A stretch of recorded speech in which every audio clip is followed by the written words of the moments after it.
कोणीही करू नये असं आवाहन या पार्श्वभूमीवर एकनाथ शिंदेंनी केलंय। दरम्यान लाडक्या बहिणींचा विश्वास संपादन केला असून आता लाडक्या बहिणींना 2100 रुपये देणार असल्याचं एकनाथ शिंदे म्हणाले। अभिनंदन तुमचं सर, गटनेतेपदी काय सांगाल?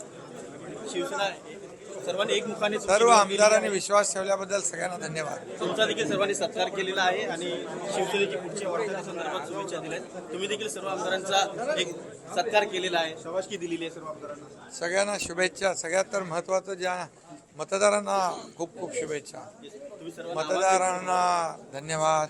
लाडक्या बहिणी, लाडके भाऊ, लाडके शेतकरी आणि त्याचबरोबर तुम्ही लोकप्रतिनिधींना पुन्हा आवाहन केलेलं आहे, मार्गदर्शन केलेलं आहे की मतदारांच्या मतांची किंमत करावी, कुठलंही गैरकाम होणार नाही किंवा शिस्त पालन करावे आणि एकूणच सर्व मतांचा सन्मान करावा आणि काम करावं। राजा सगळ्यात महत्त्वाचा आहे।